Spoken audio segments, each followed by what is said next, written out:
Welcome in. This is Hype Factor, a Fantasy Critic podcast for all the Fantasy Critic enthusiasts out there who just can't get enough of talking about Fantasy Critic.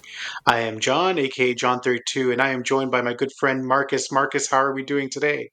I'm doing okay, John. I would say that it's been a long week so far. I'm a little tired, but I am looking forward to chatting with you tonight about some interesting fantasy news. We've had a little bit that's happened this today, even, and in the past couple of weeks. So looking forward to Yeah, getting into it. yeah, lots of news. Before we get going, I'd probably just do a quick callback to our last episode where we did have a chance to talk with Steve Fallon, the creator of Fantasy Critic. If you haven't had a chance to listen to that, I encourage everybody to go and give it a quick listen because it was great. It was a pleasure meeting Steve, and I don't know, we were kind of really honored to have him join us for the whole episode. And yeah, if you haven't heard it, give it a quick listen. It'll be worth your time. Totally, it was a blast. Lots of fun. Thanks again, Steve, for joining us. And for this episode, episode 7, we're going to be doing a deep dive on unannounced games on the eve of Summer Games Fest. And I want to say a special thank you to Matt Brookbank from Blue Sky, who wrote in with a question for the show. But it was super informative that we wanted to turn it into its own topic of the month. So we're going to be doing that in just a little bit. And hopefully, we're usually pretty risk averse on this show. If you've been listening, you'll know that about Marcus and I. We try and minimize that risk when we're talking about Fantasy Critic. But for this week or this episode, we're tossing that to the wind. You're gonna hear some of our predictions as we get ready for Summer Game Fest and a host of other announcements happening in June. And yeah, let's see what happens with some of these long shots. So without further ado, Topic of the month. Marcus, we got a range here. I think we have the top 12 or 13 unannounced games that folks will see lined up in the Fantasy Critic website. We've ordered them, and we'll kind of do a quick run through and then give the listeners our thoughts and do a bit of a ranking of our top 5, hopefully. So the first run through we're going to do is going to be based on hype factor. So if you go into the main games list on Fantasy Critic, you can do a quick sort by unannounced games, and these are the games that not only are not TBAs, they're not to be announced. Those games we've already know that they're in the works. Your Wolverines, etc. That just have not been dated, not even a window. These are the unannounced games, those super speculative games that we hope and dream are coming one day. And with what better time than with Summer Games Fest on the doorstep? Yeah, we are fully in the rumor sphere with this topic, John. So yeah, unannounced, kind of the things that people are that they have their high hopes, but there's really nothing more than kind of rumors and speculation for these games. So yeah, I'm interested to talk some of these through with you because I think there are, as we'll get through in the list, some that are maybe a little more likely than others. Yeah. So let's get started. This is going to make us really uncomfortable. As we mentioned, we're pretty risk averse. So going through some of these and trying to pick out, but then we're gonna ease our way and we're gonna tiptoe into the hot tub here with one that probably is eventually coming in some shape or form, and that's with a hype factor of 60.3, your unannounced mainline 3D Mario platformer. Obviously earlier in the year, many of the owners of this title in their Fantasy Critic were disappointed as it wasn't shown in the Nintendo Switch Direct. But it's still out there. I got to think that at some point it's going to be making an appearance. And Odyssey, which was Super Mario Odyssey, the last version got a 97 on Open Critic, so quite a high score. So we know that whenever it does make an appearance, it's probably going to land really strong. Yeah, and I think like this game was almost certainly, probably, basically universally drafted in every league. So it's not like it's probably, if you don't have it, it's not probably out there for you to speculate and try to add it to your team at the moment. And honestly, I might be starting to get a little worried. I think we talked a little bit about it with Steve. I think there's still a window, certainly, for it to potentially come out this year. But the fact that we haven't heard anything officially about this game, I'm a lot more worried today than I was in January about this game. You want to highlight the next one for us, Marcus? Sure. So the next one, sitting at a hype factor of 20.9, is the unannounced mainline Half-Life game. And this has actually been getting a fair amount of traction in the last couple of weeks because there were some rumors of Half-Life 3 being playable in early May. And for good reason. Half-Life is a pretty beloved series. It's been decades at this point. I think I'm looking at it. Half-Life 2, which I never played, came out in 2004, John. So it predates OpenCritic, but it did have a Metacritic score of 96.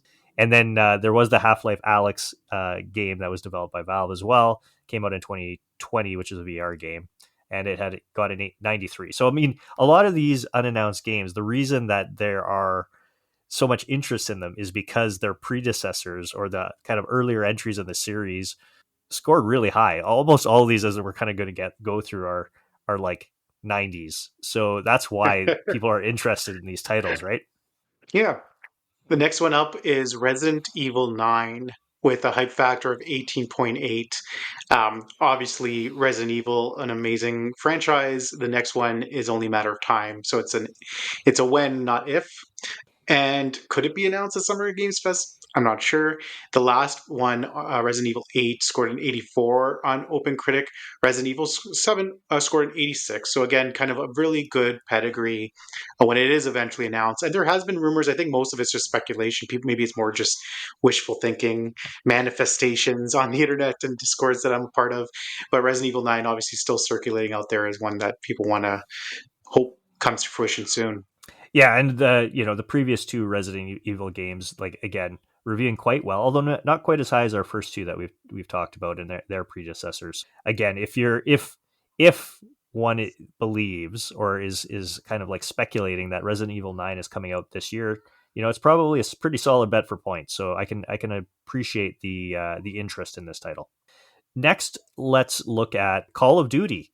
Call of Duty, unannounced 2025 game. This is probably the most, I don't know, firm of the unannounced titles that we have here. And, it's got a hype factor of 9.9. I don't think I said that already. So, yeah, I mean, there's a Call of Duty basically every year. I don't know. Have they missed a year? And I There feel was like one maybe, year recently where they missed it, and it was just like giving more development time, or it had to do yeah, with the ongoing uh, uh, court case or something to that effect. It was around that yeah. time. But no, I think you're right. It's probably the most reliable of the bunch. Yeah. This one is rumored apparently to be Black Ops 7. I've read kind of some speculation or a story that suggested it was probably a sequel to Black Ops 2. I've never played the Call of Duty, so that doesn't mean a heck of a lot to me. I know that there had been multiple teams that have worked on Call of Duty over the years. Again, I'm not super into the Call of Duty franchise, so I don't know like the pedigree of each of the different studios. I do know that Black Ops 6 got an 83, so probably kind of on the lower end, the lower end of the games that we're talking about here as in terms of potential score. But it's also a lot more certain. So if you're considering picking up something like a Call of Duty, unannounced Call of Duty, you're probably getting a little bit more certainty, probably a little bit lower ceiling. And I think, would you think that well, maybe we'll get into it in a little bit, but potentially an Xbox kind of direct or showcase where they, typically have, I think they like incorporating Call of Duty into that to really kind of I think so. Yeah. anchor it. Yeah. So there's Yeah. definitely possibilities there. We'll probably know, we may know by the time we're recording our next episode what the Call Oh of Duty yeah. situation is, right? Oh Yeah. yeah. I think we're gonna Yeah. know a lot by the time we record this Yeah. episode, honestly, with Yeah. some of these. Next up is Persona 6 with a 9.1 hype factor. I think this is one where, similarly with like other franchises, we know it's being worked on. It's been hinted at, I think, pretty significantly. Many leakers are kind of pointing to it. So I don't know how much substantiation there is that this is something that could potentially come out this year, but there has been like that rumor out there that potentially even lining up with something Switch 2 related. I don't know. That seems like just like a bunch of hype, but that's what we're here to talk about. And Persona 5 and Persona 5 Royal, I think they're around 94 on OpenCritic. So again, just a really high friend. This is one where if it was to to get a date, you're dropping the bank, you're dropping the entire budget to try and pick this up because I think Totally. there's What a yeah. Go ahead. one thing that I was going to say is that what I actually did, I looked into this because we've been hearing about Persona 6. Persona, Persona sickos out there, they love their Persona and they've been wanting this game for a while. It's been Persona 5 came out, I think it was 2014. It's been a long time. It was a Yeah. PS3 game, right? So, um 2013, 2014, somewhere in that. So like anyways, it's been a while. And but what I was curious to know is like for their last Persona games, what was the time between like the Mm-hmm. official announcement to actual release? Mm-hmm. And I think it was at least 10 months. Oh, So even okay. if it happens to be, if they're following a bit of a pattern, and these things can certainly change, but if they're following a pattern in which they've done before, you're probably looking at a tease or official announcement around a year Mm, ish.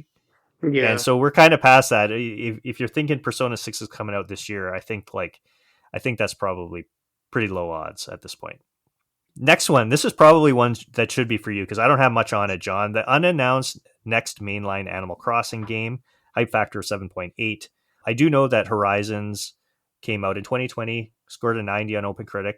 I haven't heard or wasn't able to really find anything other than people's wishful thinking that they were hoping they Yeah. would get a new Animal Crossing with the new Switch.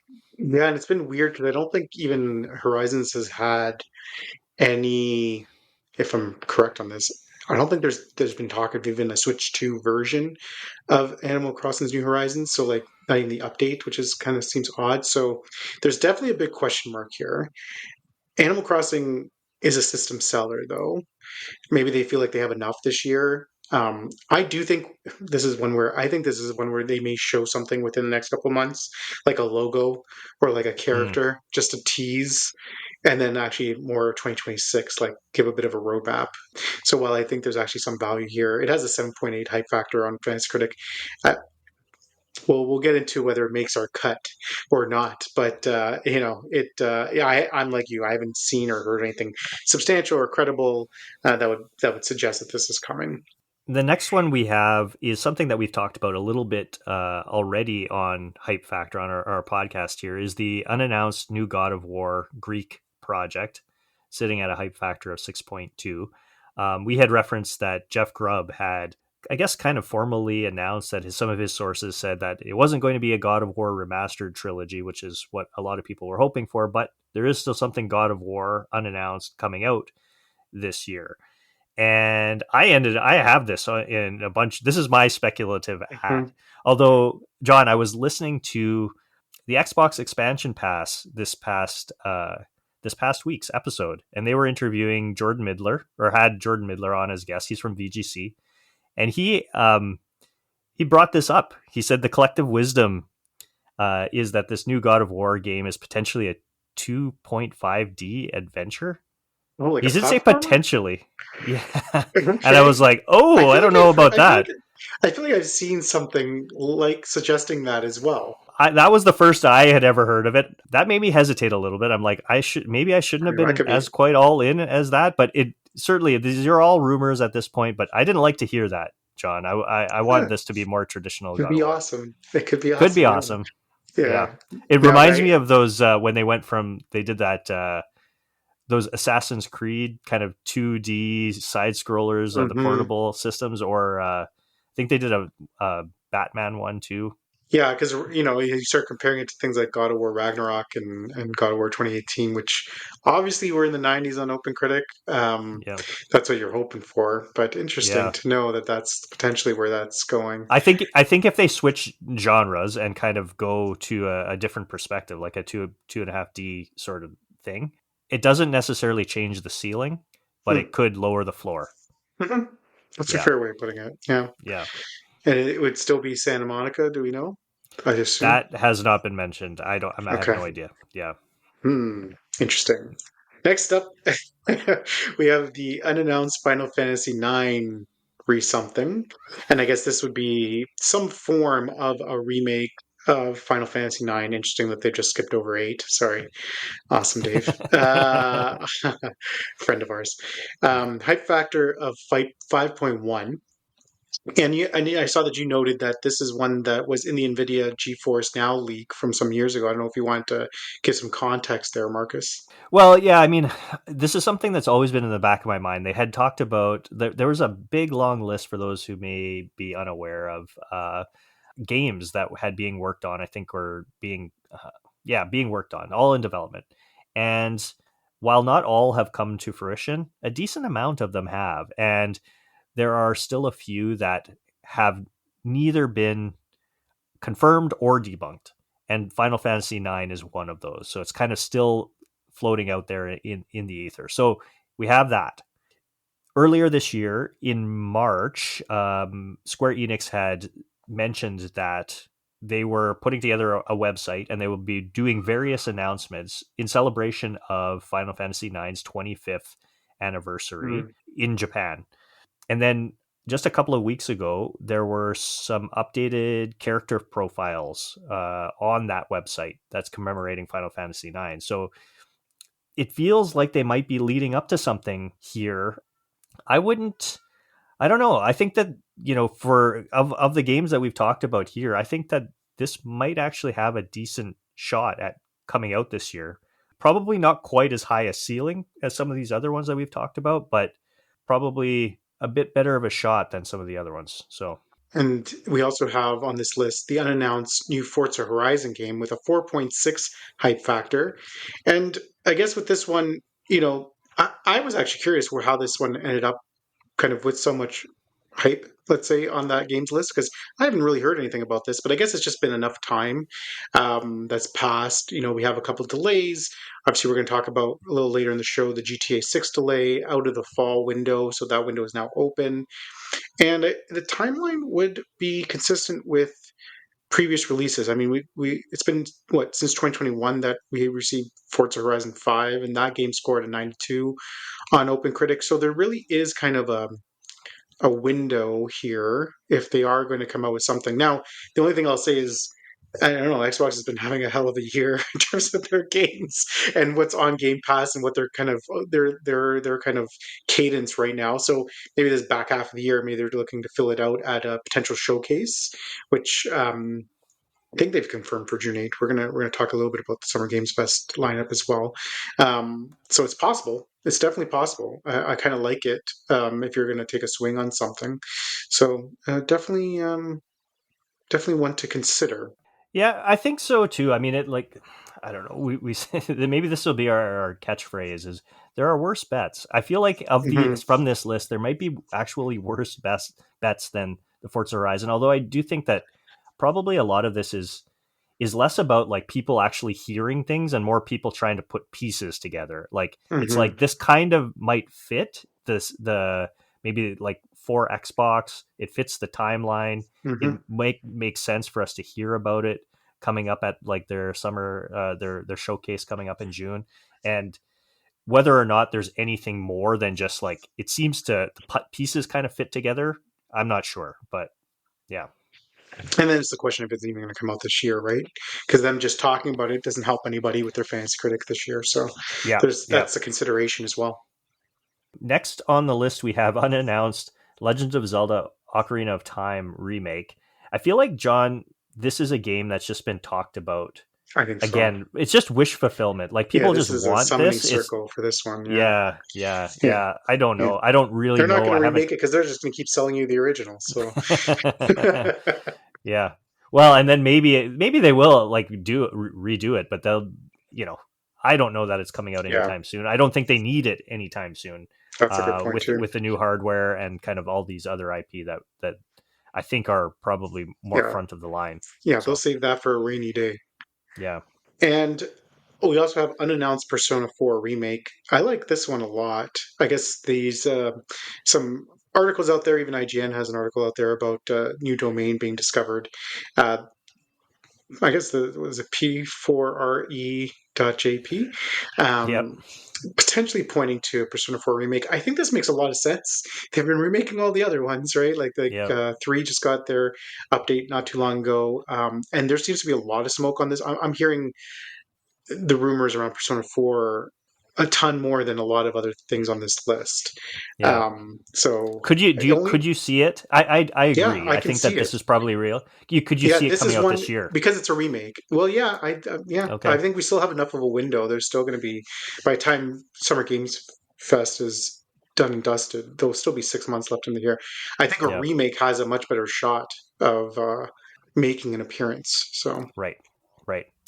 And then I guess we'll finish off with two more. We've got Unannounced Bloodborne Remaster. I don't really have much to say about this, John. I think like this is just again another people's wishful. just strong desire to have this. I don't know that there's I will a just say ton behind about it. this that I would have thought it would have been a higher possibility until we saw that Duskblood's game on the Nintendo Switch 2 Direct, Right. which was Yeah. essentially a Bloodborne sequel. So Yeah. that makes me think that this is not on. Yeah, and the last one is Fire Emblem Genealogy of the Holy War remake. I've talked about Fire Emblem a little bit on past episodes. I do think there's something out there. It only has a 2.6 hype factor. I think there is something out there Fire Emblem related in the near term. Now, whether that's in this year or early next is kind of the Hmm. question. And there's also the question, is it the Holy War remake, which has been rumored for years now, or is it a new Fire Emblem game, so a sequel? And that kind of colors this conversation a little bit.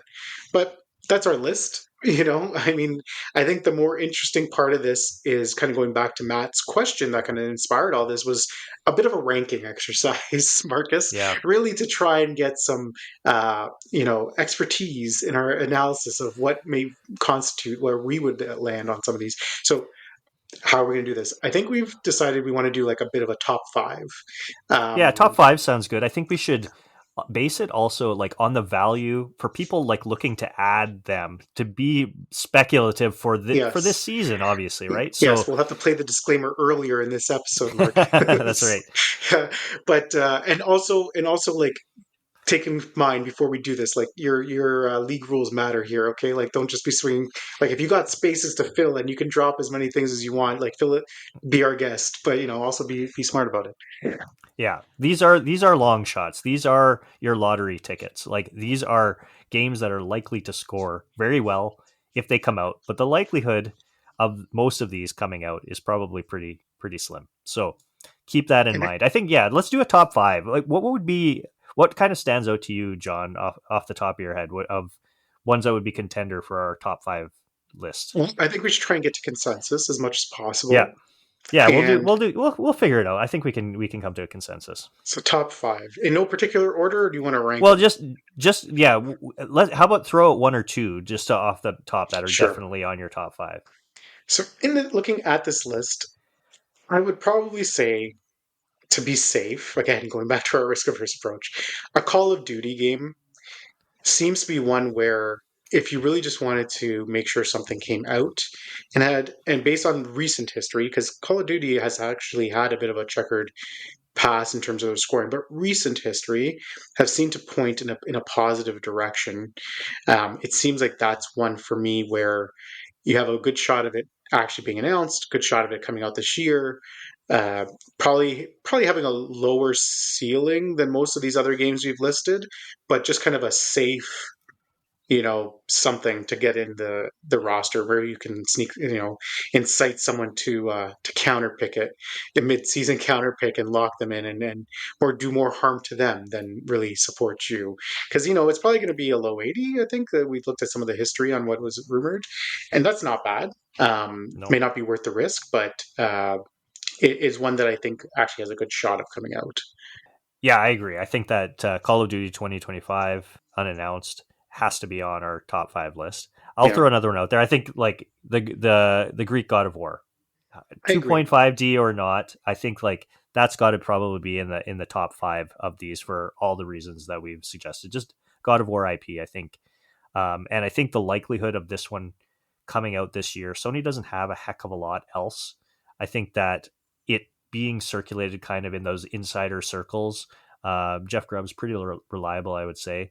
So I think that that's probably in our top five for sure. Also, this is going to sound crazy, but I would say that if it is 2.5D and in that kind of platform style, I think it has a better shot of coming out this year. Like Mm, it seems like, with Ghost of Yotei, Death Stranding, um, maybe this is I don't want to call it smaller because it's not smaller, but um, a take on God of War. It's not like a mainline part of the series that it could fill out the year for them a little bit. Something different, which I think people have been calling for.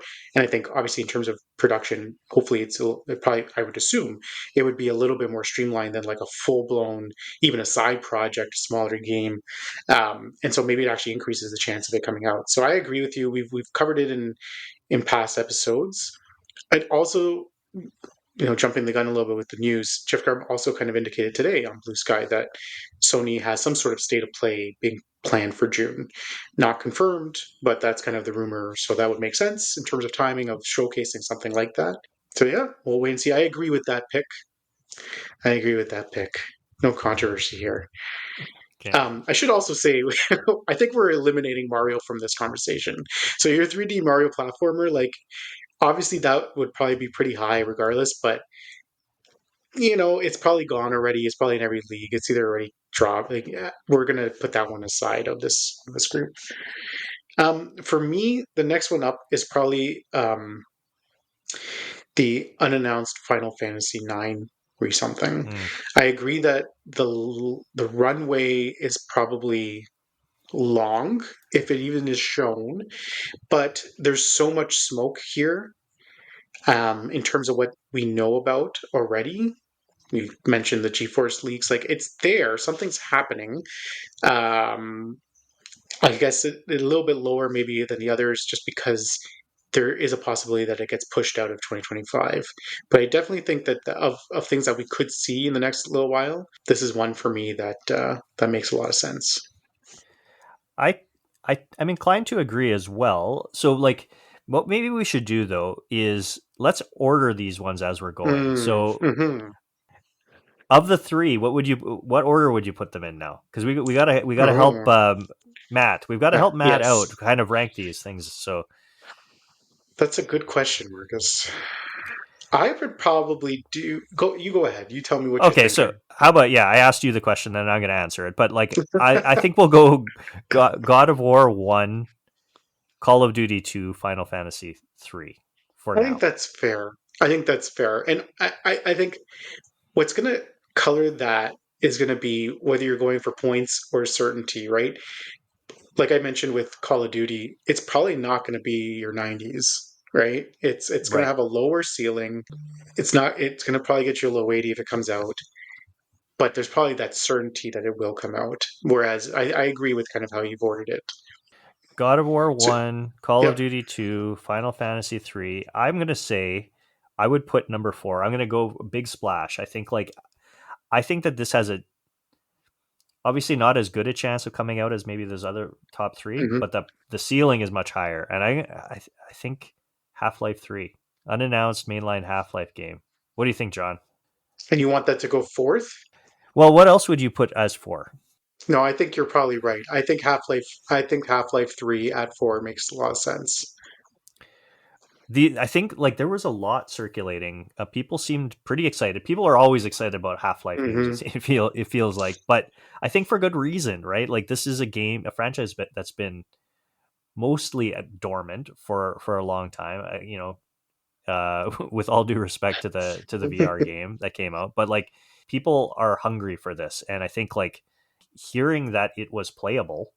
There was a Yeah. game that was playable just only a few weeks ago. I think like I don't know. That doesn't mean that it's coming out this year, but it feels like it's closer than it ever has been before. No, So if I we don't were know. doing this a couple months ago, I would have thought we're both crazy. Yeah, And now it doesn't seem so far off. yeah, So much so that it seems like I can envision a scenario where they talk about this game and it's coming out very soon yeah, because it's just been in development for so long. And that's why we're getting to a point of so many leaks. It's because it's approaching maturity potentially.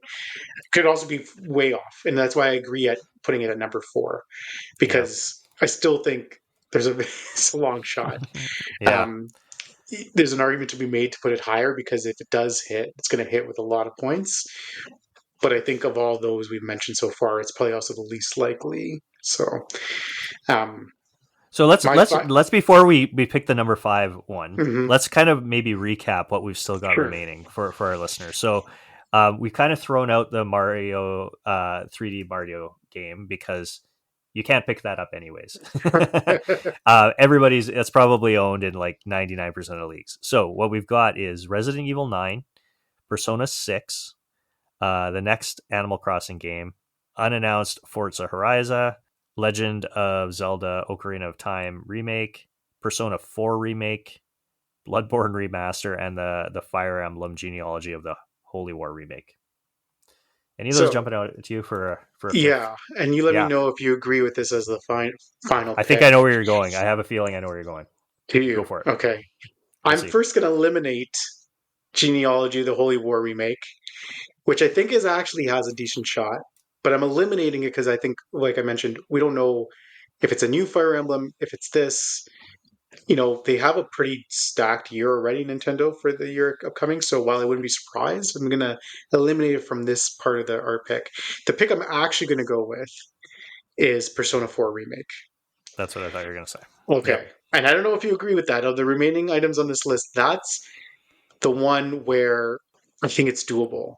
I think it's doable in year. And I think if it comes out, it's going to do very well. Obviously, as we talked about, how Persona has a track record, including their their remake games. Um, what may be more controversial is where I want to put this on the list. Okay. Okay. I think this. I Well, think this should be up there. okay. I yeah, You tell me where I'm you more think. For skeptical. me, Yeah. you're more skeptical. Okay, for me, I was going to put this at number one. Oh wow. Yeah, Okay. or number two. But like, because Okay. I could be convinced that the God of War piece stays where it Okay. is. I just think that a remake Mm-hmm. seems more likely than brand new game Do you have any hesitation the fact that we haven't heard anything? The only thing that we know of is is this rumor. domain Yeah, but domain there's a lot that of has been rumors. registered. Yeah, Hmm. that it hasn't been officially announced and it would still come out this year. I just there's something in my gut that's saying a remake of a Mm. Persona game has a Okay. better runway. So Yep. yes, the controversial part is how high I want to put it on this list. Where Okay. would you rank Okay. it I in terms of the list? Because I think we're both on the same page that it should be here. But where okay. where are you seeing it compared to the others? Like Phew. I would have a hard time putting it higher than 3. a normal person would put this fourth. Yeah. That's how Yeah. I'm seeing it in my mind. I'm like a normal human being would be like they would look at everything we just said and be like, this game should be fourth, ahead of Half Life, Yeah. below Call of Duty and Final Fantasy. That's where it belongs. And I'm like Yeah. first. Uh, but no, I could be convinced. I think maybe like I do like it. I do like it better than Call of Duty. So I think putting it third makes sense because the one thing with Call of Duty is I do think the ceiling is relatively low for an unannounced game. Like you're taking a big risk for something that like you can get 12, 13 points, 14 points somewhere else. A lot Right. less risk on your hands.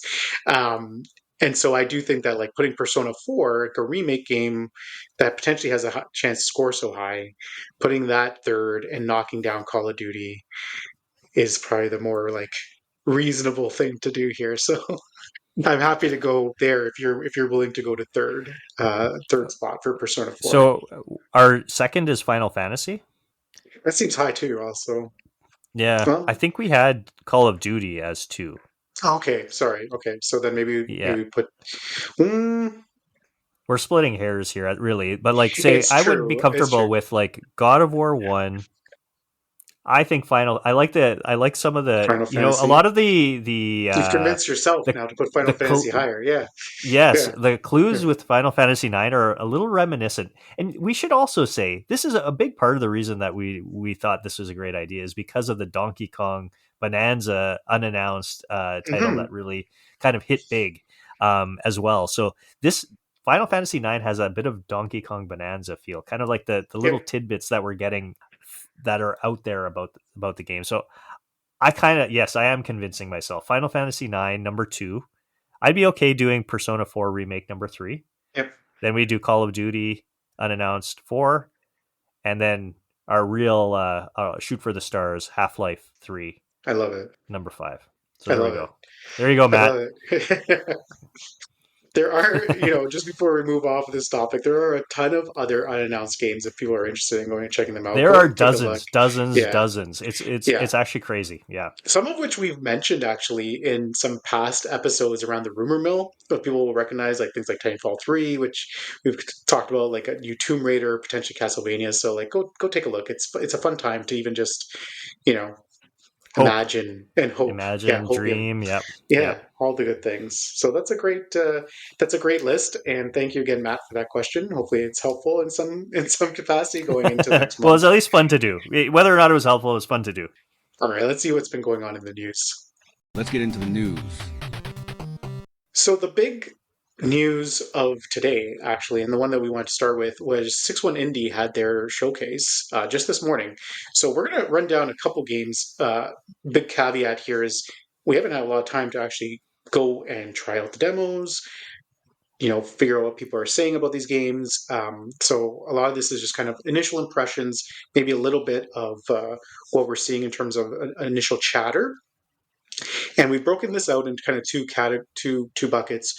The first are games that already have a date. So again, fantasy critic relevance for those out there. And the second bucket are a couple games that didn't have dates but could be relevant fantasy critic wise because they look cool. So the first one up is Artist Impact. Has an August 7th date. Looked like a fun turn-based RPG set in a future world of humans and artificial intelligence, kind of with hand-drawn maps. It's had a really cool, like, pixelated art style. It's one of the few games that we're going to talk about that actually had a date. So, we put it in here. Again, I don't know, some caveats here, Marcus, on your end. Anything that we should be thinking about? Yeah, I mean, I think like with most of these games, maybe I'll say it just kind of off the bat, not specifically about artist impact, but like there's not a lot to go on, as John has mentioned. We haven't had a chance to really do a truly deep dive on a lot of these games. Artist Impact looked cool.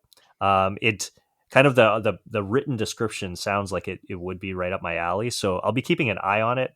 Not sure that I'm rushing out to add it to my roster, but it'll be interesting to see what it scores because it is coming out relatively soon. Yeah. And the next one that we want to talk about actually has a demo out now. So a bunch of these do have demos. And in the absence of other opinions and insights, go and try these games. Support those devs, support them, wishlist them on Steam, do all the good things that we're called to do because it does help the industry. And also, trying them out is probably going to be the best way you'll have to evaluate if you think it's going to score big or not. So this game is Away from Home with an October 22nd date. This is the one that stood out to me. It was a rhythm-based RPG experience, and it had a very kind of detailed pixel arty look. Looked really cool. This is one where I had it bolded because I think, could be like I got to see what people are saying, but this is one that could have like um, rhythm games this year and RPGs this year have been, and combining those two things potentially has some fantasy critic magic to it. So that's why I really want to call this one out. So go There try was out that a there demo. was a heavy rhythm. We're not going to mention all the games that were showcased. I think there was like No, yeah. 48 games, but like Yeah, there and was there a are a heavy bunch that are out rhythm. now, and there are a bunch that are Yeah, already out now that we're not going to talk about because you can't pick them up for Fantasy Critic, but worth checking out for gameplay. yeah. I will say as well, like Away from Home wasn't one that jumped out for me personally, but again, having those demos out is really important, and I think like not only does it allow you to play it, but it allows other people, potentially reviewers, people that are in the industry, to play these games as well. And so keep an eye on these Steam pages. If there's games that stand out to you, keep an eye on their Steam pages because oftentimes what devs will do is they'll pull out quotes from previews that have been done and they kind of summarize that stuff. We've mentioned this on our indies episode, Mhm. but I think that is a really great source of input about a game and how you're feeling about it. And, it could be indicative of how a game might end up scoring. Next three games all had dates, but unfortunately, they're all coming out next week. So as you're hearing this, it probably is too late to pick them up. And so, just quick shout outs to Jump the Track with the May 28th date. Um, Guilty as Sock, a May 29th game. Date, which looked crazy and amazing. Kabuto Park, also May 28th. And that has a demo out now. Moving on, this next game didn't have a date, but it did have a special call out that it was launching soon. And it looked very cool. And that's called Karamara Beneath the Forlorn Limbs. Again, had an inscription looking thing going on. Don't really know what this game is outside of you. Sounds like you're walking. The description is walking and collecting cards by clicking on objects on the background, using those cards on different characters to know what they think of it. So really, kind of this obscure game. At the end, again, it didn't have a date, but it really did signal that it's launching soon. That gives me some indication that it'll probably be this year. And it had this really crazy art style that Yeah. kind of is immediately draws you to it. So maybe one to keep an eye Definitely on. evoked Inscription to me as well, John. And I think like if something's evoking Inscription, we probably should maybe have a little bit of interest in it. So Yeah, um, again, I'm not sure that I'm rushing out to add it, but I'm definitely my interest is peaked for yeah, sure. yeah. It's one of those situations where, like, I do. I think you're right. Like, staying on top of it in terms of the names, adding them to your like watch lists, seeing if reviewers are previewing it or talking about it in any way on their podcasts or other areas, especially with the demos. Um, This one I do worry that like by the time you do get a date, like there may not be room on your team Yeah. either. Like things that are coming out really late in the year, I feel like especially this year, there's been so many early like big names coming out early in the year. Like we've had so many big titles and it's been very active in Fantasy Critic that like people's rosters might be full by the time we actually know what date lands here. So next up is Kajora. It has a release date of September 4th. There's a demo out now for this game. It is a game that features hand drawn art and animation, environmental platformer puzzles, and party based inspired gameplay. It's an interesting one. Again, not one that I'm rushing out to pick up for Fantasy Critic, but we wanted to mention it because it did have a date, and that's always a good sign if you are looking at investigating different things that are out there. Any thoughts on this one? Cool, really cool art style. I loved it. I love the art style. Gameplay seemed like something we've probably seen before, which Mm-hmm. probably limits the ceiling on a review score for a game like that. But it looked interesting, so I'll be keeping tabs on it just from the art style alone. Yeah. And the next one, again, just a window, a 2025 window. And we've talked about it before, which is the Mouse PI for Hire. Got another look at this game. I do think it's coming out this year. It looks like it's ready. Kind of a first person shooter in what? A classic black and white Disney style. Yeah, I don't know yeah, what you would call it. Black and white yeah, Mickey Mouse first person shooter. Really interesting. So I know a few people that have picked this up for Fantasy Critic, and they're waiting on that date. Obviously, I think it has potential. yeah. I was gonna say this is probably the game at this showcase that is currently on the most rosters, kind of the Yeah, highest percentage of ownership, I would guess. So, yeah, I would agree with this that. game's been known about for a little while, and it looks really really interesting. So, hopefully we get a date soon. The next batch of games don't have any dates, but they looked cool to us, so we thought we would call them out because honestly, when you have nothing else to go on, you're just kind of going on what kind of spoke to you, and not just spoke to us, but also I think where we saw maybe some fantasy critic potential value. So even if it's not helpful for this year, it could be something for 2026. Update those Yep. 2026 lists. So do you want to kick us off, Marcus, with the first one? Yeah, the first one that really jumped out at me, which again is totally not a Marcus game. I don't think that I don't my brain doesn't work to be able to play a game like this. It's called Inkshade. Described as a turn-based tactics game carved out of strange wooden miniatures. It looks kind of like a board game. I feel like these are the types of games that have the potential to get some really solid fantasy critic scores, review scores. So, and it looked like the I don't know, the visuals in it looked really sharp, interesting. The game seems pretty complex, which I think is a good thing. They did describe it as being an approachable game as well, though. So, yeah, I think this one has some serious potential as a pretty good score. So, no date though, just more one to keep an eye on. I think at this point. Next up is Truth Scrapper.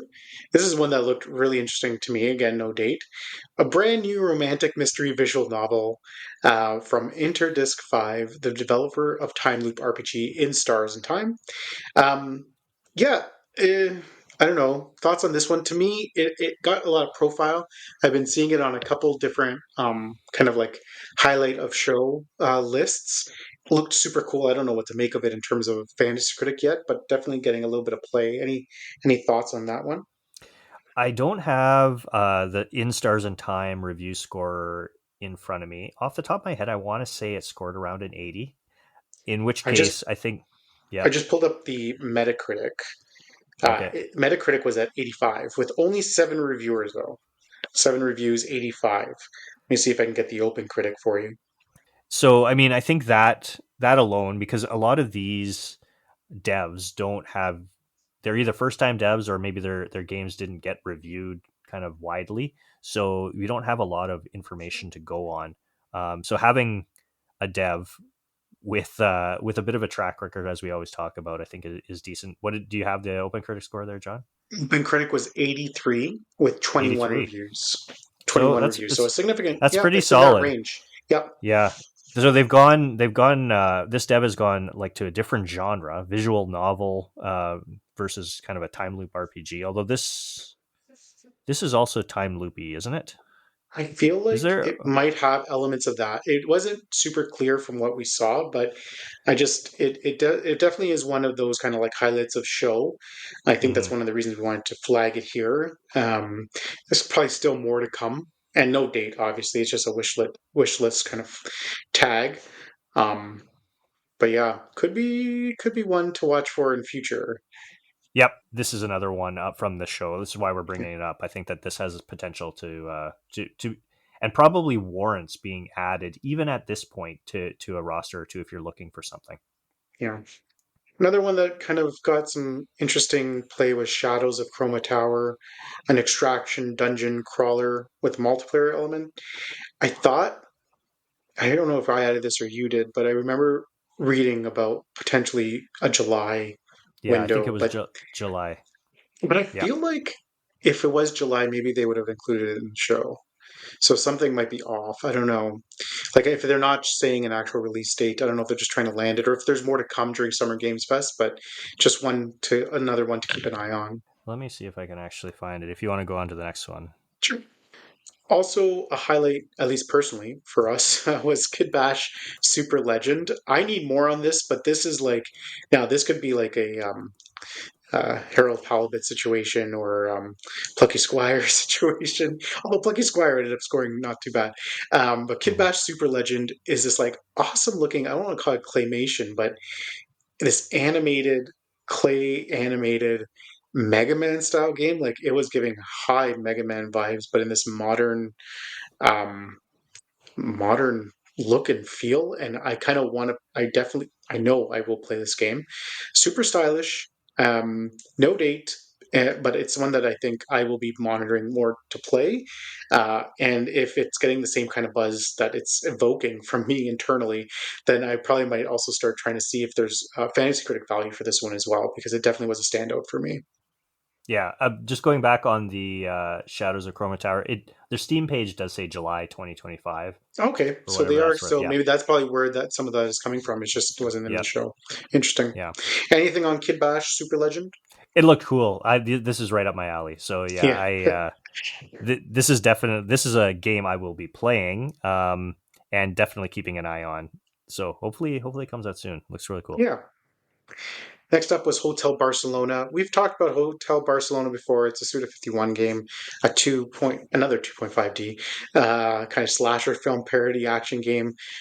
I was surprised. The reason I added it here, even though we've talked about it before, was because it also was getting a little bit of play on some highlights show.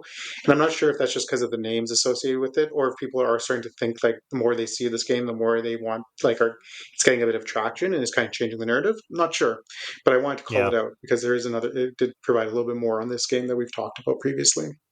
Yeah, I mean Suda 51 has his fans for sure. Like and Mhm. has made a fair amount of well-known games, but they don't review all that well. So I'd be a little hesitant to be jumping out to add Hotel Barcelona anytime Yeah. soon. But yeah, again, one to keep an eye on.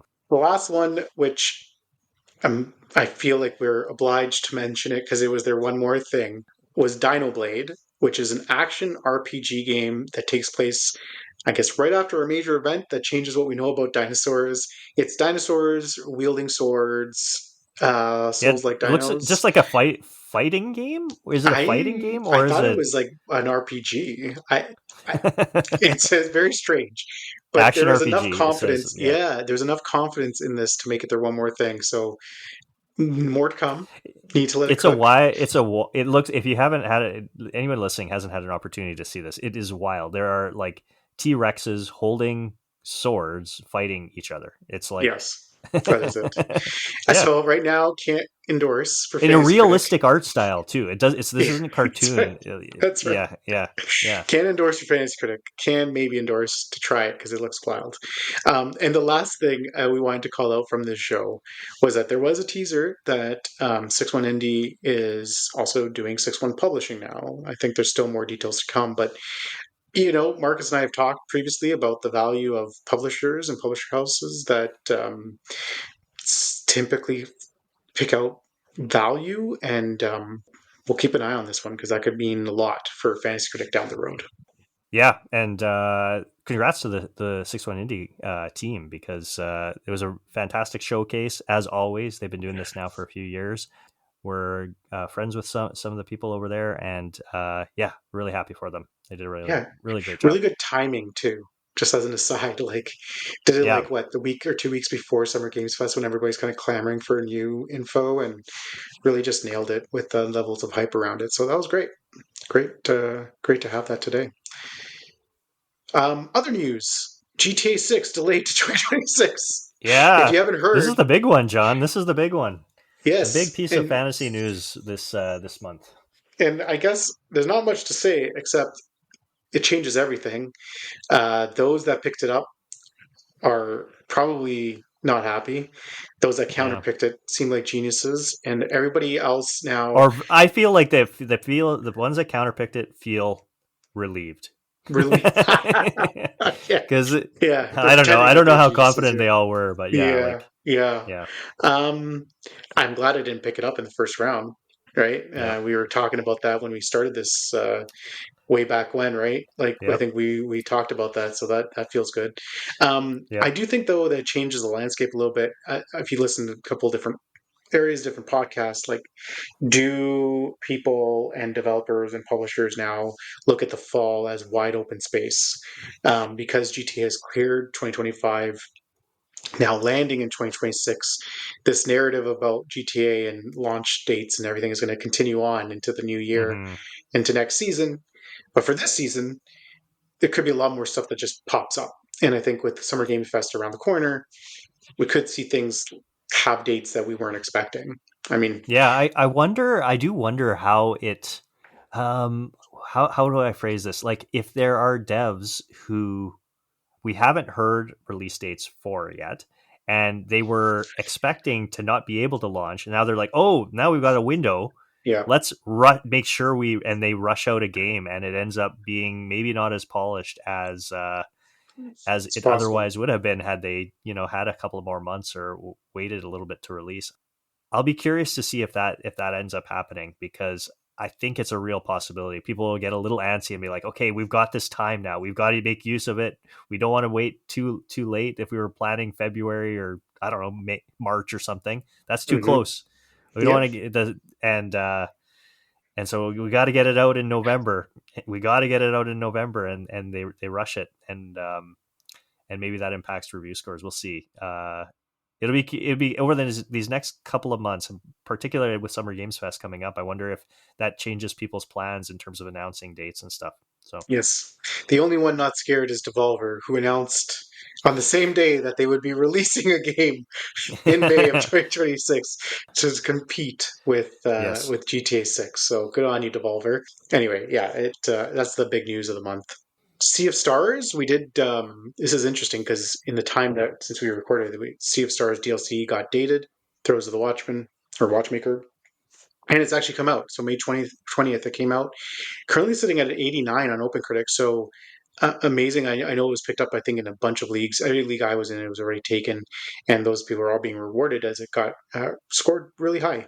Yeah, it. I'm not sure I'm going to play it. I'm not usually one for DLC. I enjoyed Sea of Stars, maybe not quite as much as I had hoped to going in, but yeah, congrats to the Yeah. team at Sabotage. Yeah, they make good games. So Yeah. an 89 is quite an accomplishment. Yep. On the flip side, Kingdom Come Deliverance 2 had DLC announced, also released on May 20th. I have here sitting at 70, but just before we started recording, I think it dipped down to 67. I don't know. It's like the inverse, right? A game, Kingdom Come Deliverance 2 had an 89. I think it's sitting at an 89 on the year. Yep. This DLC announced. I haven't played the base game. I haven't played the DLC, so hard to tell. But I think there were very few reviews on it, to be honest. But it seems like they're all consistently coming out lower than expected. So I don't know anybody that picked it up though. So that's good. Yeah, They've all avoided, at least in the leagues that I'm in, committing to that DLC. yeah, same. I think I had a friend had reached out and said, "What do you think of this?" And I was like, "I don't know. It seems like a really because it wasn't announced very far in advance Hmm. of its release, and I was like, I don't know about that." I said, I think I should hold off." So I think I may have steered them away from picking it up. But that was the only. I don't think I saw anybody pick it up in any of the leagues that I'm in, even. So Yeah, a tricky one because most something like that you'd be like, oh, a slam dunk, right? Like just picking piggybacking on the success of the base game, and so yeah, I don't know. I don't know what to make of that one.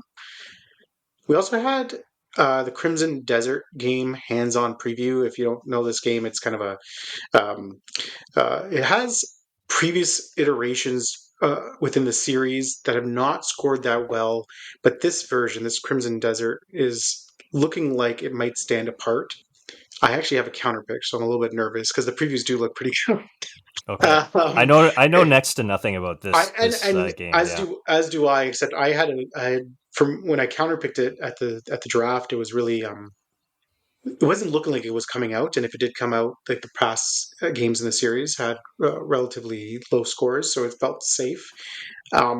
Now it feels less safe because it's looking pretty good in the previews. I think the impressions are pretty good, and the fact that there are these kind of hands-on previews might signal that again, Summer Games Fest coming up. Does it get dated in year? That could be bad for me. But I think it's worth mentioning because I don't know. I don't think there's that many people that have like it's not on a lot of fans critic radars, right? So next up, Ruffy in the Riverside, a cool. I want to call it like a 3D platformer.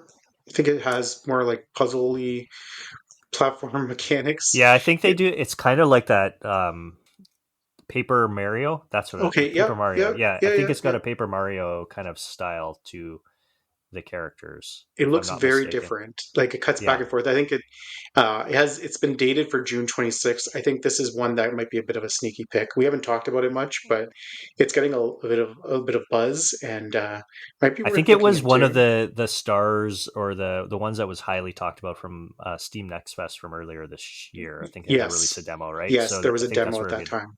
Yeah, Yeah. Next up, Lost Soul Aside, delayed to August 29th. So this is one where we had actually Pixel prognosticated we did. it last episode. And we're going to hold those picks. Those aren't changing. We're going to hold them locked in Okay. till next time. And it's been pushed back to the end of summer till August 29th. So maybe there's some more time for polish, or maybe just didn't feel quite ready.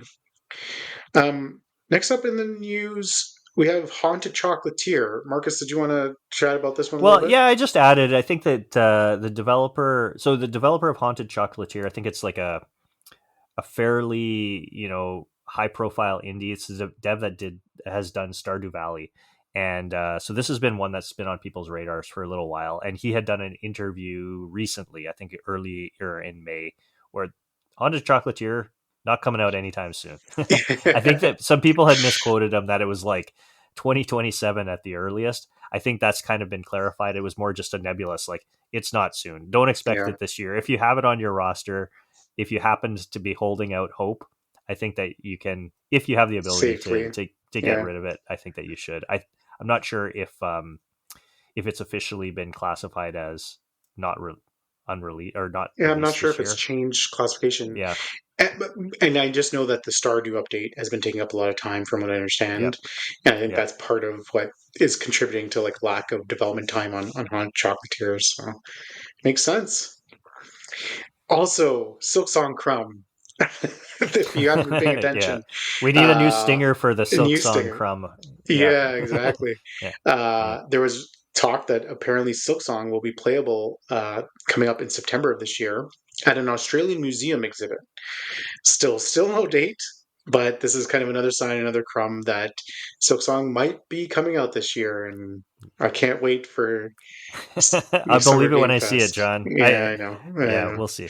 Yeah. So there was also rumors. Speaking of unannounced games as a subject, but this feels way off the mark. But it's worth mentioning, I think, because it's a rumor that if it were to come true, it would be huge. Chrono Trigger remake rumor was circulating. I think there was a, was it the yeah, Dragon Quest creator kind of accidentally confirmed it, but then later on that was kind of debunked. So like, I don't know Yeah, if I this is think it just was like a smoke. mistranslation. I had somebody has come out officially from, I want to say Square Enix, but or somebody that would be in the know at least, and has said no. They mis they mistranslated what the dev said. He didn't say that they're working on it. It's because I think like people got really excited after hearing this quote, but it wasn't really accurate. So I think that those rumors got squashed pretty closely. So if you were hoping and you maybe had the opportunity to add Chrono Trigger remake to your team, I think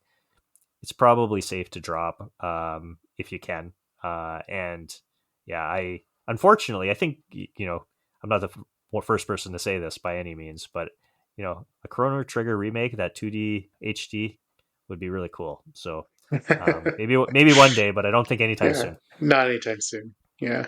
The last news piece we want to talk about was just Summer Game Fest. So we've been alluding to it this whole time. I think it's worth mentioning. So June 6th is the main show. Jeff Keighley's presents Summer Games Fest. Day of the Devs is also on June 6th. And the Xbox showcase is slated for June 8th. You can find all of that. And oh yeah, I forgot about the Outer Worlds 2 Direct that's accompanying the Xbox Direct. So more info to come on Outer Worlds 2. And then I think I referenced this already that Jeff Grubb just today flagged via Blue Sky that there's, I guess, talk of a Sony state of play of some sort. Unclear what version of the state of play to come also in June or July. So stay tuned. More to come very, very soon. That'll do it for the news. Let's see what's been happening in the world of hype. Hype check. So it was a busy month for game releases. Interestingly enough, because not a lot of the big titles, a lot more indies, Marcus. So I'm going to run through them. We have a lot to talk about here. I don't know a lot about some of these indie games that were not on my radar, and they did pretty well. So Star Invaders is first up. It scored an 88. I know that there were some out there in the Fantasy Critic Discord and community that were like eyeing this game and tracking it for a very long time. Was this on your radar at all? It's not one that I had eyes on. Unfortunately, no. I think it was owned in one of the leagues that I play in. I missed that it even got picked up. I Hmm. didn't know. So like you get the Discord updates of your fantasy critic. I was like, oh, somebody has this in our league. Wow, good for them. I had no idea. I hadn't heard of it. It seems to. I think Steve was mentioning on our last episode that some games they have like that I don't know, they're primed for having all of the kind of the criteria for a high scoring Hmm. game, and I think at the moment, in this post Balatro kind of card like rogue light deck Hmm. building kind of um, genre that we're in right now, this kind of renaissance, or I don't know, maybe first it's not a renaissance if it's kind of the first time, but um, yeah, I don't know. Anyways, I think Star Invaders is one of these. I think it obviously is a really well done game, so congrats to the team. But no, I hadn't heard of it at all. So this Yeah. game is a complete surprise. Yeah. Also releasing earlier this month was Drop Duchy, scoring an 82. Another game that wasn't really on my radar, but since it's been out, obviously it's getting a lot of play, which is great. Um, Not one that we talked about, but I didn't have it in any of my leagues. Yeah, same. Belote came out, scoring an 85. Now, this is one where I actively told people to avoid this game. Yeah. It looked cool. It had a really great concept, but it was like, how much is there? This is a soccer game that's set in, I want to say, Ecuador. I could be wrong. Yep. In kind of a South American setting, kind of this like almost black and white color scheme, I want to say, playing in like a soccer mechanic, and scoring 85, good on them, because again, another indie game kind of punching above its weight. Looks awesome. Really happy that it like the score matches kind of the hype level that was leading up to it. And I'm glad I'm wrong. I was wrong about this one. Yeah, I thought this had a 75 written all over it. Like not a bad game, but just kind of another one of those kind of slice of life indie games. I Niche, happen to maybe have niche. Mm, niche, yeah, yeah. It certainly has an audience, but not necessarily the I don't know, the critical acclaim of like an 85 brings. I played this game, John. It's no, really quite good. Yeah, I liked it a nice. lot. Yeah. Nice. I'll have to Yeah. give it a So, shot, as I do like yeah. soccer. Yeah. Next up is Skin Deep, coming in at 78. Again, this is, I think, one that was part of the not Summer Game Fest, the Steam Next Steam Next Fest Fest. from Yep. it's a little while ago. Revenge of the Savage Planet, another game getting some good hype around it, coming in at 80. Lots of people talking about this game. I think it's on Game Pass as well right now, which is pretty Yes. cool. Yeah, Did also you? higher than I thought. We thought. I think Yeah, we had talked about this game before, and probably were thinking more mid 70s. yeah, That's kind of yeah, where the first entry landed, and so 80s pretty decent. yeah. Again, if your team is full of 80s, like eight It's zero, not bad. Yeah, you're doing pretty good. Yeah, I yeah, think you're pretty in yeah. pretty good shape.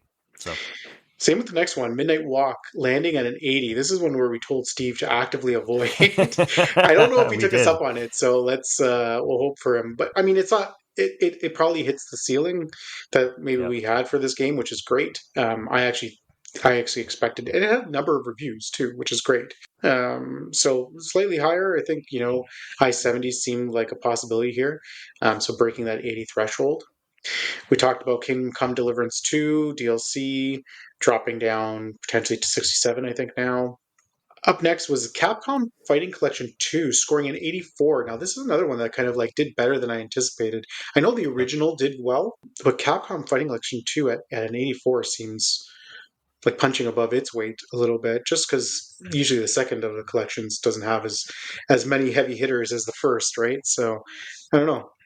Yeah, higher than I expected as well. I would have pegged this at high 70s kind of ceiling, really. And Really? Yeah. yeah, maybe low 80s ceiling, but 84 is a little bit above that. And Yeah. so yeah. Yeah, People but love better their than I fighting game expected. collections. Yeah. It feels like John, everything's better than we expected at this point. Well, that's good Really, because at the start of the year everything was worse. So it was the exact things, what I it's, was gonna say. you know, Yeah, yeah, it's yeah, almost like we've turned a tide. This has actually been a great, not as an aside, but actually a great year for gaming and generally, like in terms of the game releases and the cadence at which they're coming out. Like actually, it's been quite excellent. Um, One that we kind of expected to land within this range is Doom: The Dark Ages, that did release and scored an 86, which I think is kind of right in the middle range there in terms of right about where where we people thought it expected. should be. Yeah, Yeah, Sea of Stars, as we mentioned, we didn't know this one was dated, but did come out on May 20th. Throws of the Watchmaker, scoring at 89. Again, I think compared to the original, I think the original was what, at 86? Or maybe the original was at 89, and this 89, is, yeah, 89. okay, so Yep. this is kind of come back down. When it originally released, it was at like 93, and Yeah, and so it's kind of come back down a little bit, back to where the base game was. Next up, maybe a bit of a surprise, Onimusha 2, scoring a 75, which I think early on there was more expectation that this would potentially have a higher ceiling. mm. 75 seems a little low, but I didn't have it on my radar to pick up for Fantasy Critic. I don't know about you, Marcus. No, not at all. I feel like we talked about this game. We have to go check the tape. I For feel like we sure, we always, talked about it, but I yeah. don't know if it was an active like this is one to I target. I don't think either of us were super keen to target it. I want to feel like, or I want to say that this was about what I was expecting at least. I don't want to Okay. speak for you, but yeah, This next one Mm, though was not what I was expecting. Higher, definitely. It's I mean, done it's really well. yeah, Monster Train 2 coming in at 87. I think mid 80s felt very possible given where the first one was and how much love it had. So this felt like a really good pickup and one that we had recommended kind of from the last couple of showcases that we had talked about. 87 though. Hell, Higher, yeah. that's even higher than than we were I projecting. don't So, know. Again, we can we'll have to look back and see what. I want to say I said it was about an 82. I was thinking about um an 82, maybe 80 even. yeah. Like Yeah, I remember us well pegging it because around we the mid talked about it 80s last because episode. yeah, because Yeah, the original came out I think at 82 or 83. So this is a bit of a yeah, jump up and a good one. yep, And a good one. yep. So um yeah. What a month. Lots of games releasing. Then we want to do a bit of a look ahead. We kind of started this last episode where we wanted to take a look at the top 10 fantasy critic bids, games being bid on for the past week to really get a flavor of kind of where the community is in terms of where they're putting their money, kind of break down some of their moves. And interestingly enough, our number five pick of unannounced games, Yep, yep. Half Life 3, or the new next mainline Half Life game, with 58 bids, a $569 total in terms of total spend for that game. So, Marcus, people are bidding big on an unannounced game. I mean, we don't think it's a crazy bid. If you've got the space on your roster, there is, again, the ceiling for it would be quite high, and those rumors of it being playable, I think, like, Yeah. obviously that's what's driving this these ads. So And and if there's no active counter picks in your league, if there's no rules around number of drops, it makes sense to kind of hold it and like see what happens at Summer Games Fest, and then you could always make a move based on what's announced exactly, in the next couple of weeks. So definitely makes a lot of sense. yep. Monster Train 2 is up next with 43 bids and $247 spent. That's amazing. Like I don't know exactly how this played out. This must have been before the actual announcement, so people saw that it was coming and just kind of flooding to that because it actually had the release date. Good for them because they did the right thing at that moment in time. Arc Raiders, interesting. 40 bids with $319. All I've heard about this game is that it actually looks great. It's not a Mm. game like a genre that I'm super familiar with, but I keep hearing about this game over and over again. I think they showed it um, recently. They do say it's due for release by the end of 2025, but again, no release date. So, I mean, do with that what you will. I mean, I think maybe people are hoping that, again, the showcases that are about to come, maybe there will be something. Rematch, 37 bids with $157 spent. Is that the soccer game That's that the we talked soccer about game last? from I don't know why the this keeps seafood getting so much. devs. This is Yeah, maybe the seafood dev thing is the part that's like propping them up. Like yeah, I still don't yeah. love it. But again, I've been wrong enough I that think I'm higher on it than you, I think, okay, but I don't know that I'm going out to add it to my team. But I think it could do okay. yeah, we'll have to wait and see. Kirby Air Riders, 31 bids with $267 spent. We talked about this last episode. It's one of those games that's out there that's still remnants of the Nintendo Switch 2 Direct that people are valuing. Probably, Yeah. we talked about it last episode. It wasn't like a top of our list of things to go after, so do with that as you will. Next up, FBC Firebreak with 25 bids and $121 spent. This is an interesting one because if you've been paying attention, I think it was Blue Sky, they've been having some active hands on previews for this game in recent weeks. And I think there was also like a live test being done that people were, so it could be actual um, people doing their homework or just Mm-hmm. getting like impressions, and that's translating into bids. Yep. So stay tuned because that actually does have a release date, I think, of June 17th, if Yeah, I'm it's not coming out mistaken. soon. It's coming out Yeah. soon. Is it June or July? But soon. This next one I don't have a lot of insight into. Hell is Us. 23 bids with $167 total spent. I don't know. I don't remember what this game is and why it's getting so This much is one play. we've mentioned before. It looks kind of cool. These devs have less than stellar track record. I believe it's coming out in September or scheduled to come out in September. I have it counterpicked in one league. I think like the devs' previous games are like high 50s, low 60s. So that was what prompted me to do the counter pick, but it definitely looks better than their previous games. I'm not sure what might be prompting it being added now, but maybe there was something new that had come out on it. I'm not quite sure, but I'm still not super high on it. But I'm starting to worry a little bit about the counter pick that I made. Let's Yeah. see. It's interesting. It's an interesting conundrum to be in. The next one is Tony Hawk's Pro Skater 3 and 4, 22 bids, $155 spent on it. I don't know why this is not already picked up. I was gonna say I'm actually Why this is surprised happening that now. 22 people were able to Yeah. add it Yeah. That to feels their like teams. Yeah. interesting. So if it still happens Um, to be available in your league, definitely yeah. go and get it, please. Yeah, Yeah. just get it. Dune Yeah. Awakening, next up, 22 bids, $154. I'm not as big on Dune, but people must be seeing something that they like. I think the next one is way more interesting, which is Mugenics. Still trucking along and getting interest. 21 bids, $140 spent. We talked about Mugenics last episode. Still waiting on that date, but I guess maybe the prospect of Summer Games Fest is driving some more interest. And you can see these are not like huge number of bids for the number of leagues No, that are out there. So it's kind of, I think people are hedging and waiting this is to see definitely, what's and this is a announced. slower period too. I Yeah. think like, there aren't some people are making some transactions, but there's not a ton of activity. And, that's reflective of my experience too. There's not a lot of Hmm. people putting in bids on a weekly basis at the moment. Lost Soul Aside is next up with 21 bids and $130. Again, this is not one that I'm necessarily endorsing.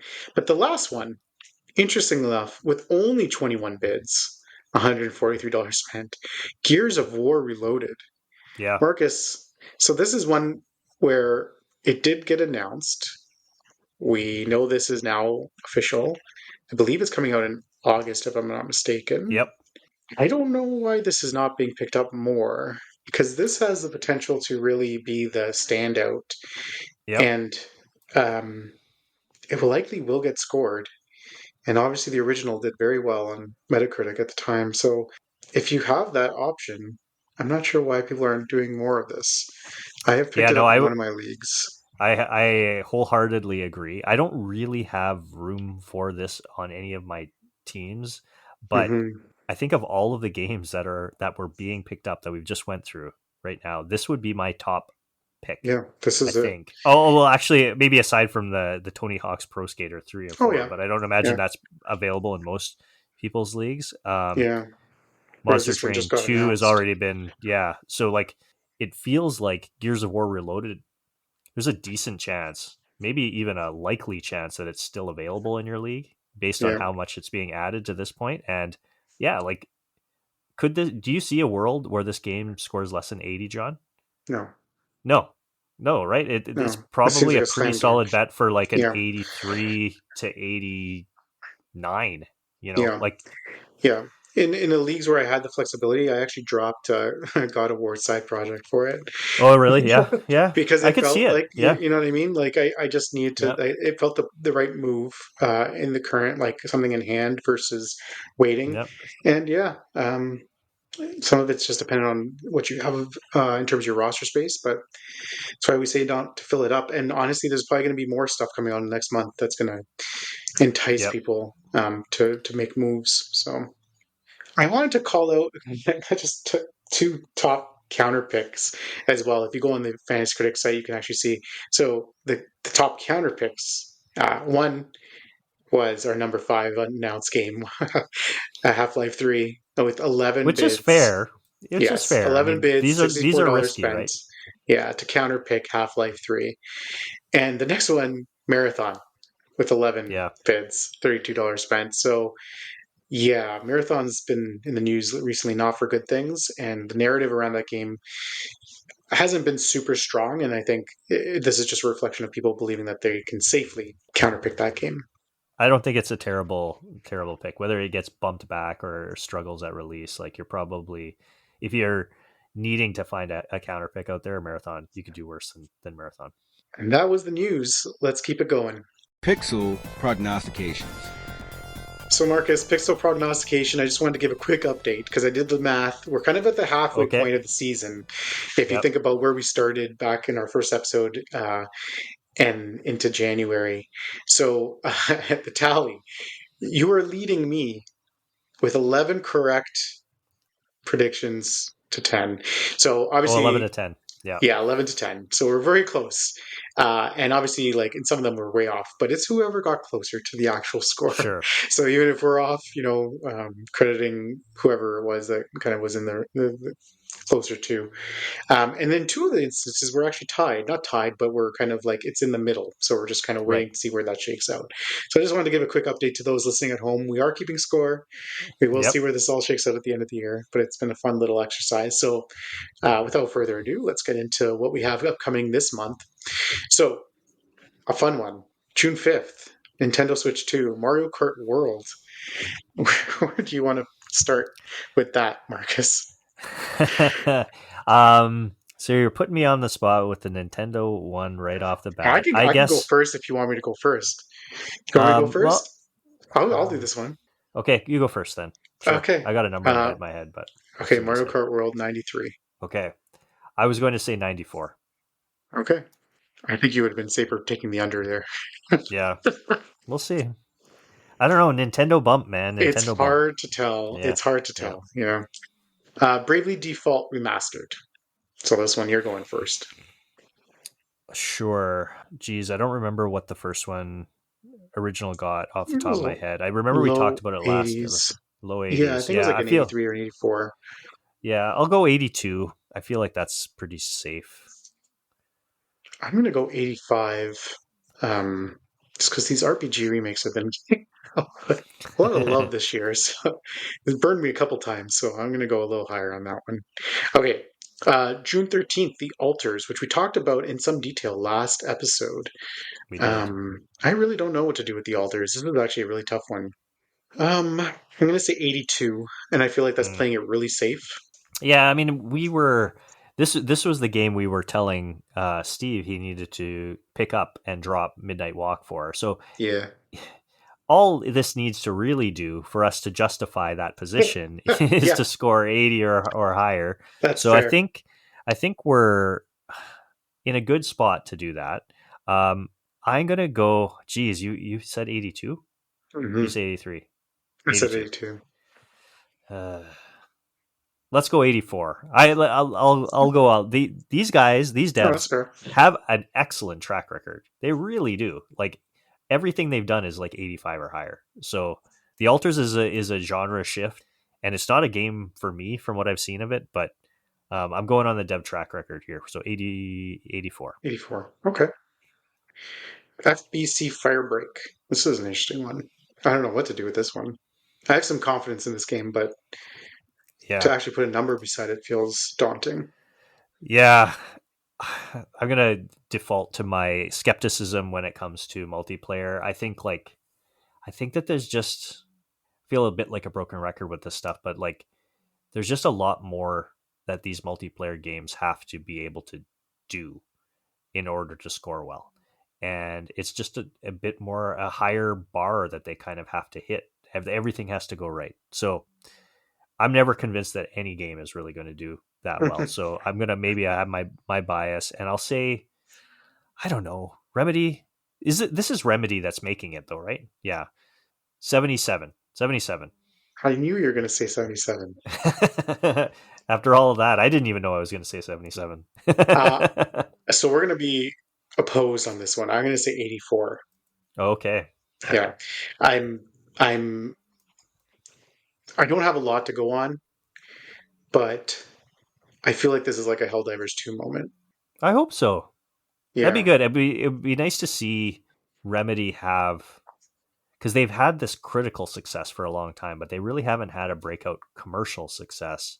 And if they Mhm. could hit anything close to Helldivers, that would be a big commercial Well, success and for they them. have it. It's going to be on PlayStation Plus and on Game Hmm. Pass, Which is so that'll great. drive. Yeah. Yep. So in addition to Steam, I think so that'll drive um, active participants. I think people will give it a go because they can do so without too much of a barrier. So as long as the core of it has some substance, then I think they'll be okay.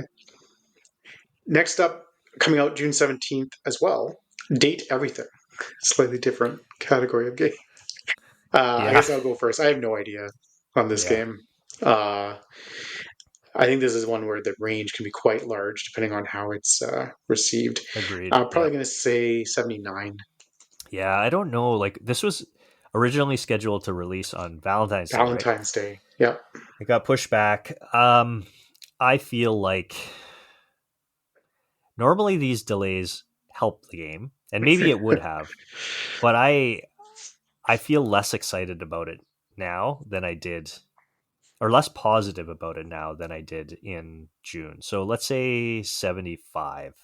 And Ruffy in the Riverside, which we talked about a little bit earlier. Again, another indie that's kind of tough to land. Marcus, you're up first on this one.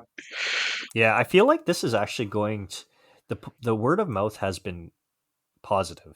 It probably won't get a ton of reviews. We're probably looking at, I don't know, 15 to 20 total reviews. 83. I feel like it's going to be a pretty That's a solid. good number. Yeah. Yeah. Oh, you made that really difficult because that's kind of like an over underline. That's tough. I'm gonna go with the under. I'm gonna say 82. Yeah. That's probably safe for that side. I don't know. I saw the preview. The game looks amazing. I feel like a lot of people Yeah. are gonna love that game and just love playing it and engaging with it. So I could Yeah. easily see it kind of doing the over thing.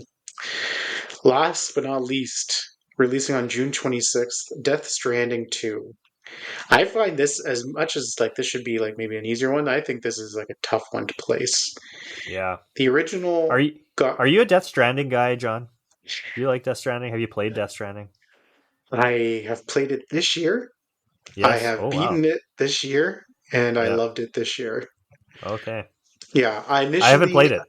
As a yeah, PlayStation I. person, I've never played it. Yeah. Oh, interesting. I didn't know that about you. I would suggest playing it. It can be infuriating. Mm. It is a game that I uttered the words like 10 hours in. I'm like, it's great, but I don't know if it's fun.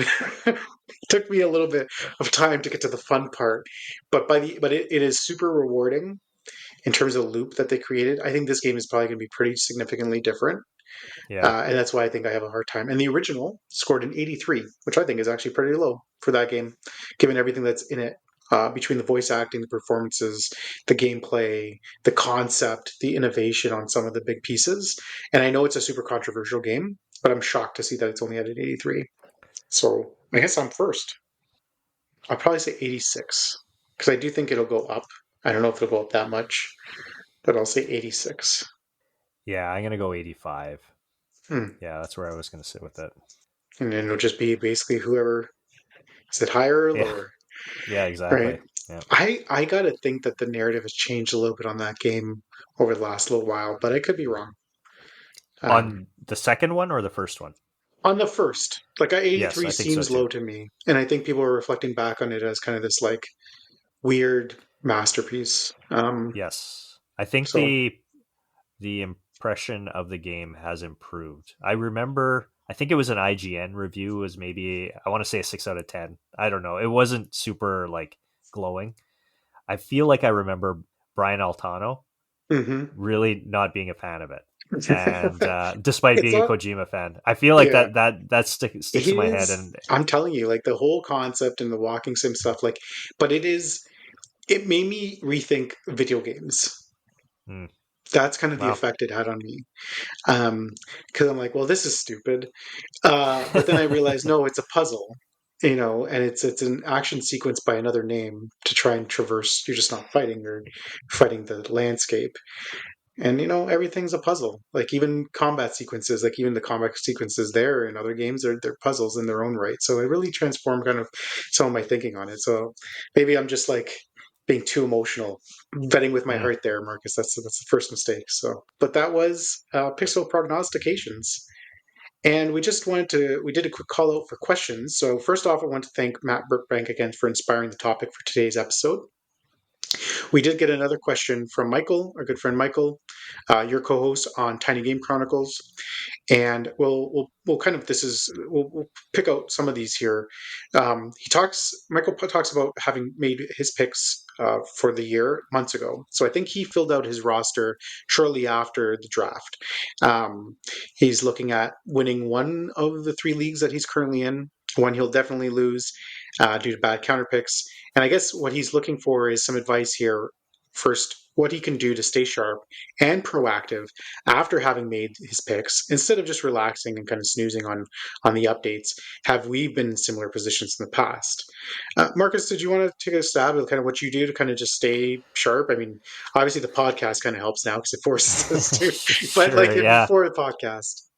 Yeah, well, I'm in a bit of the same boat, John. Like I feel like you're kind of content with where things are at right now. So you've kind of built your roster as we advocate early, like right from the start, is to pick some games that are releasing early. You got some dates. So, it's not uncommon on my rosters in the four leagues that I'm in to have like half of the games already having released and have scores. And then I'm kind of like filled out the roster with things that I'm quite excited about. I tend to try to have at least a few more pretty solid ones, but then a few more kind of more lottery ticket picks. So I feel like Mm-hmm. I've got my rosters kind of constructed in the way that I want them. So there's a lot less need.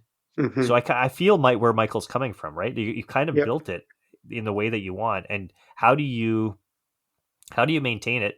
I think like just our interest of games is a big factor here, I guess. Keep an eye on OpenCritic.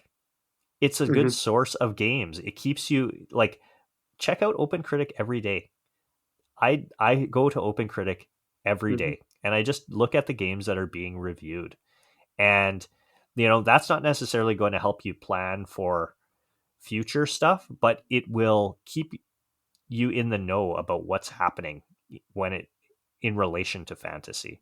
Um, and then just keep an eye on we had our 6-1 indie showcase earlier today. I think these are great sources of things for potential future.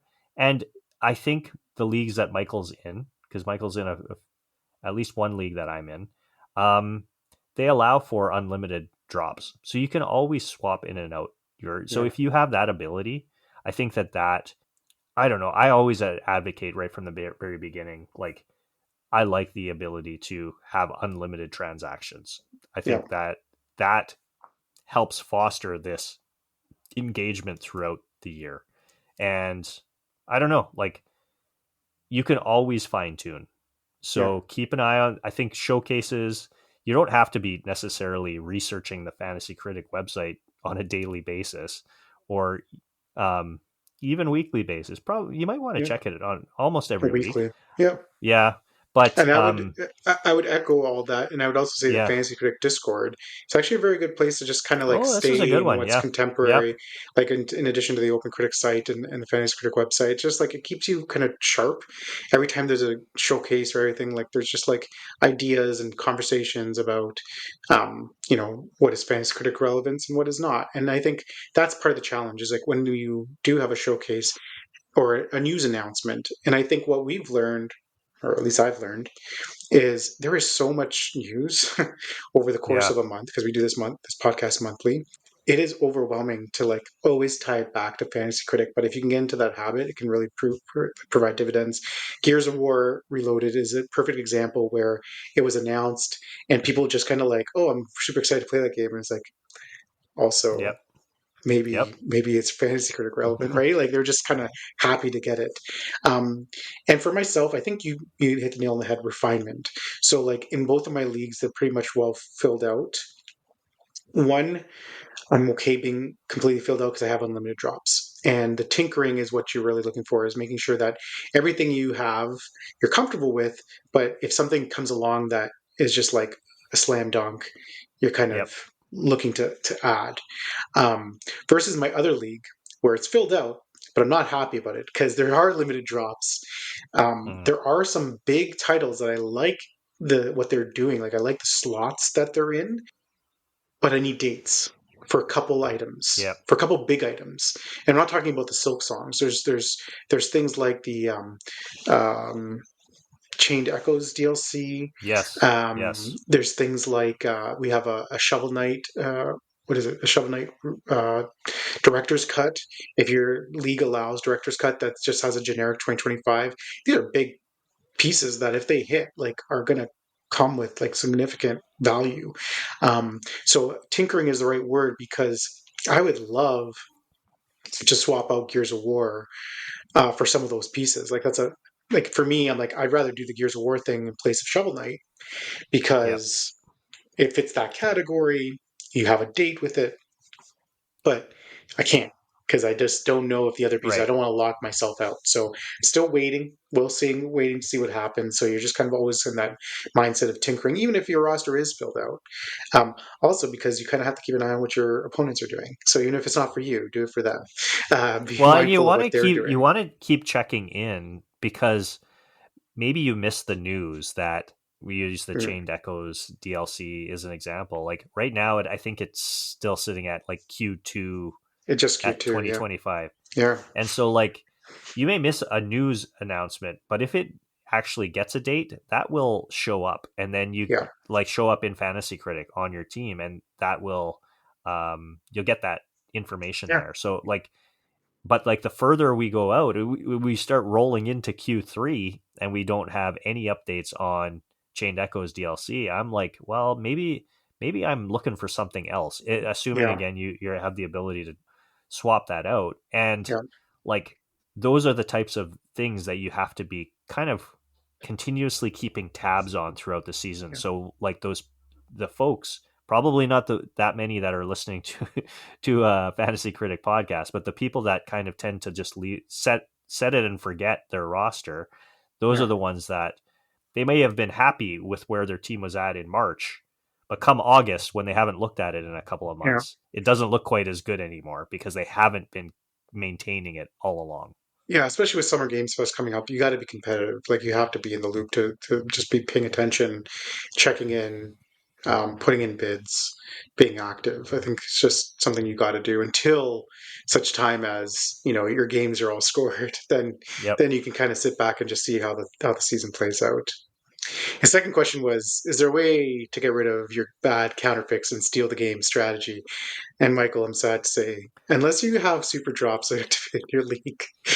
Yeah. I think this comes from he was telling us, not to out him a little bit, but he was mentioning that someone in his league had drafted Donkey Kong, unannounced Donkey Kong game at that time, and at the start of the year he had counterpicked it, so that's really sinking him in that league, and that's probably the one he's set to lose. So Michael, unless there's like a super drop functionality that is active within your league, I don't think there's a strategy there, bud.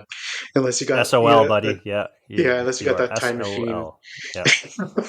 Yeah. Or maybe, hey, listen, could you imagine a scenario where Donkey Kong doesn't? No, I can't. I can't imagine a scenario. But yeah, thank you, Michael, for the question. Hopefully that helps. I mean, it is always a struggle. We've talked about it regularly. Where in the middle of the season, when there's not that much going on, it's hard to connect things back. And yeah, looking for tips. One of the reasons we did this podcast was to try and help that. So it kind of keeps it top of mind when you see our episodes launching every month.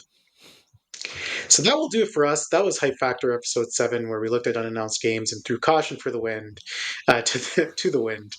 Marcus, where can people find you on the internet? Probably the easiest way is on Blue Sky. My handle is at Marcus O'Neill 79.